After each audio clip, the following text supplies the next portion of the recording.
राजयोग paints, आनंद तुमचा, रंग आमचा।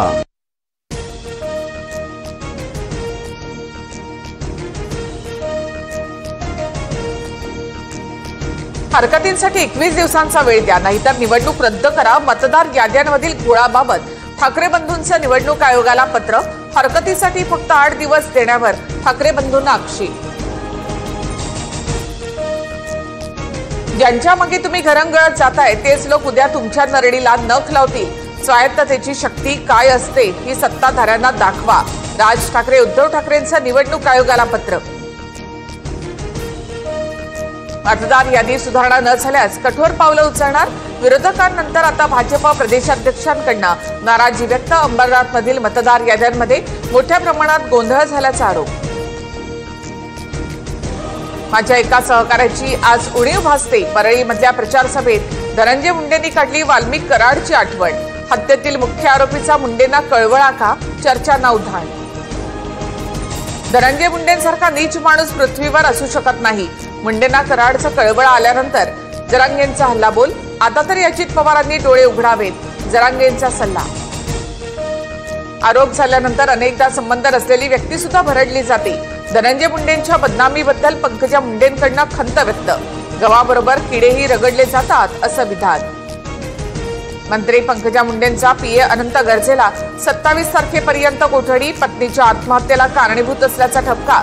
अनंतचे विवाहबाह्य संबंध असल्याचा पत्नी डॉक्टर गौरी पालवेला संशय होता। पोलिसांनी योग्य कारवाई करून कारवाई करावी। गौरी गर्जेंच्या मृत्यू प्रकरणात पंकजा मुंडेंचे आदेश। तर सेटलमेंट करण्यासाठी पोलीस स्टेशनला कोण गेलं होतं? दमानियांचा पंकजा मुंडेंना सवाल। डॉक्टर गौरी गर्जेंच्या पार्थिवावर अहिल्यानगरच्या पाथर्डीमध्ये अंत्यसंस्कार। कौटुंबिक वाद आणि छळामुळे गौरीने आत्महत्या केल्याचा आरोप। पती अनंत गर्जेच्या मुंबईतील घरी फॉरेन्सिक टीमकडून तपास होईल।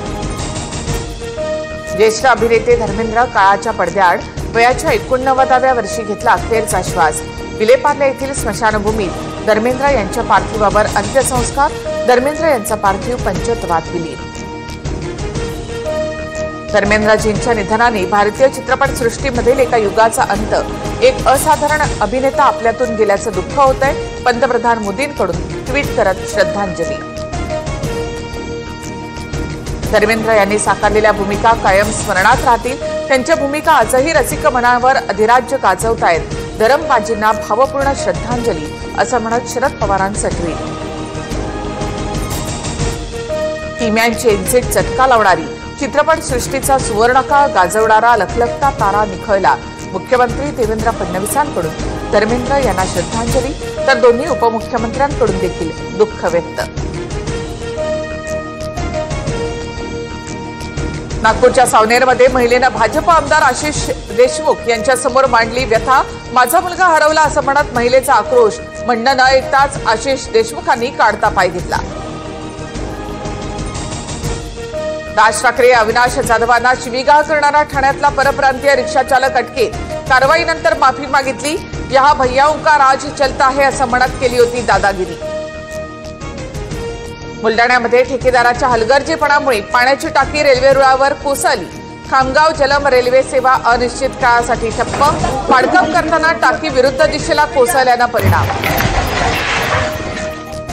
शाळा, कॉलेज, बस आणि रेल्वे स्थानकांच्या परिसरात भटके कुत्रे पुन्हा सोडू नका। राज्य सरकारचे सर्व महापालिका आणि नगरपालिकांना आदेश। कुत्र्यांच्या निर्वजीकरणासह निवाऱ्याची व्यवस्था करा अशाही सूचना।